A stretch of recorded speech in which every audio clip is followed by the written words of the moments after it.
Terima kasih Tante Debbie. Berita mission kita hari Sabat ini, Sabat yang ke-6, berjudul Sengatan Kalajengking yang Mematikan. Diceritakan oleh misionaris, keluarga misionaris, yaitu Charles Reis dan Luz Murillo. Luz ini adalah istri dari Charles Reis. Nah, dari judulnya agak menyeramkan ya, sengatan kalajengking yang mematikan.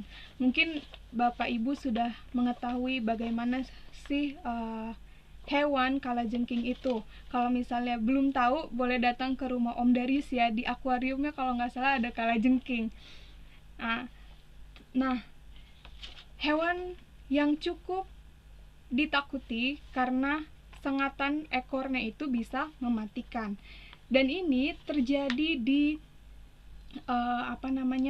di tempat di mana Carlos dan Luz ini ditempatkan untuk sebagai misionaris di sana, yaitu di Kolombia. Nah, jadi waktu itu pendeta Charles dan istrinya Luz ini menjadi seorang misionaris yang ditempatkan di pegunungan yang sangat terpencil di Kolombia. Dan mereka bekerja di sana untuk penduduk asli Embera, nama penduduknya penduduk Embera. Nah, karena di sana tempat terpencil, jadi mereka pekerjaannya itu tidak seperti kita di orang kota ya, kantoran gitu, tidak, tapi lebih ke kayak daerah pendesaan, kayak petani atau peternak dan sebagainya gitu. Nah, jadi mereka itu bekerja sangat pagi, sehingga malam harinya mereka harus istirahat sekitar jam 7 malam. Mungkin di kita jam 7 malam itu masih waktunya untuk nonton TV atau bermain seperti itu ya, apalagi orang-orang muda zaman sekarang. Tapi di sana mereka harus udah tidur jam 7 malam. Nah, ketika Charles dan istrinya ini bersiap untuk tidur, mereka terbangun karena ada orang yang mengetuk rumahnya dengan sangat keras ya. Mereka meminta tolong seperti itu. Terus mereka terbangun, mereka lihat ternyata ada seorang wanita yang sangat ketakutan. Mereka tanya, "Kenapa? Kamu kenapa?" "Ini ada seorang bayi yang tersengat kalajengking," katanya seperti itu. Dan akhirnya Charles dan Luz ini pergi ke rumah bayi yang tersengat kalajengking, tetapi dengan alat penerang yang mungkin minim karena di sana terpencil, jadi sangat gelap dan jalannya pun tidak sebagus di kota. Mereka harus berhati-hati untuk sampai di rumah bayi itu dengan selamat. Dan puji Tuhan, mereka sampai di rumah bayi itu dengan selamat, padahal mereka cukup takut juga karena gelap, kanan kirinya semak-semak, bisa jadi ada ular ataupun kalajengking yang siap untuk menyengat mereka atau menggigit mereka. Tapi puji Tuhan mereka sampai di rumah bayi itu dengan selamat. Nah, sampai di rumah bayi itu dia melihat ada seorang bayi yang digendong oleh ibunya, dengan ibunya ini sambil menangis ya, sedih melihat bayinya itu disengat oleh kalajengking.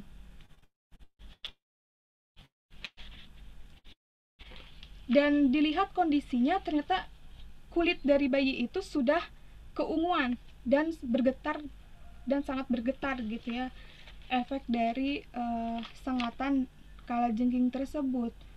Nah, ibunya pun menceritakan bagaimana kronologis terjadinya. Katanya, "Saya ini membaringkan dia di tempat tidur gantung seperti ayunan bayi seperti itu. Nah, terus saya kaget ada kalajengking di dekat bayi saya. Dan saya lihat bayi saya sudah lemas, sudah keunguan seperti ini," katanya.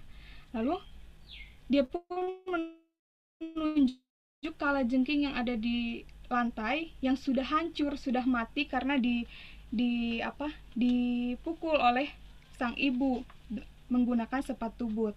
Nah, lalu Luz, istri dari pendeta Carlos ini, mengambil bayi dari pelukan sang ibu dan mencari luka sengatannya. Dan dia pun melihatnya sambil merasakan khawatir ya, karena bayi itu sudah sekarat. Dan Luz pun mengajak mereka untuk berdoa. Mereka berdoa bertelut. Doanya seperti ini. Tuhan, Engkau memiliki kuasa dan Engkaulah satu-satunya yang dapat menyembuhkan bayi ini. Nah, setelah berdoa, Luz mencoba membersihkan luka bayi tersebut, lalu dia menumbuk bawang putih, ya, bawang putih, dan dioleskan, ditempelkan di sebagian area luka. Jadi, sebagai informasi, bawang putih ini memang bisa digunakan untuk mengobati luka.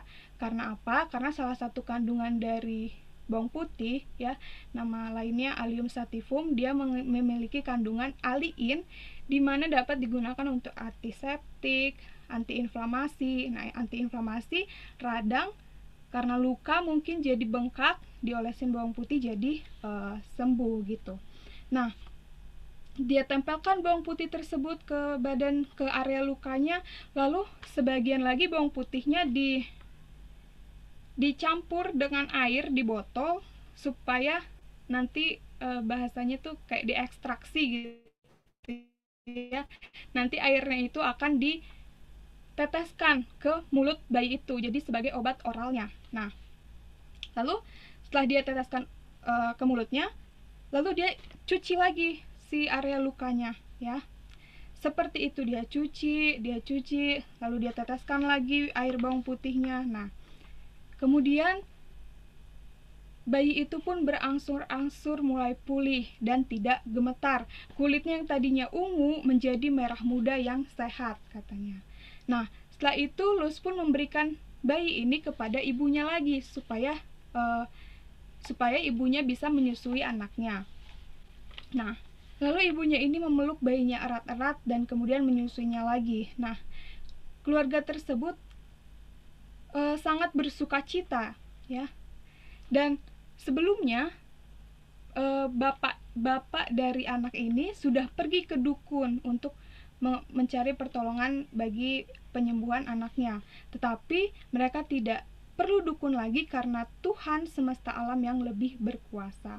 Dan pendeta Charles pun kembali berdoa mengucapkan syukur dengan penuh sukacita. Terima kasih Tuhan karena telah menjawab doa kami untuk bayi ini. Dan kami memohon agar Engkau menggunakan mujizat ini untuk menjamah hati keluarga ini sehingga mereka mengerti bahwa Engkau benar-benar adalah Tuhan.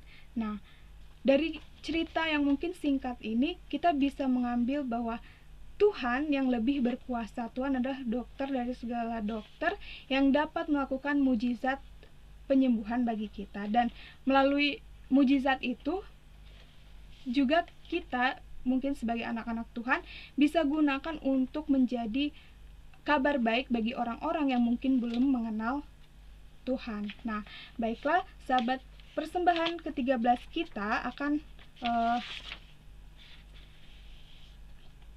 digunakan untuk membantu membuka sebuah pusat pengaruh hidup yang lebih baik di Universitas Advent Columbia. Supaya apa? Supaya dapat melatih para mahasiswa di sana untuk menjadi seorang misionaris seperti keluarga Carlos dan istrinya Luz. Nah, kiranya melalui berita mission ini dapat menguatkan iman kerohanian kita dan selalu berharap hanya kepada Tuhan. Terima kasih.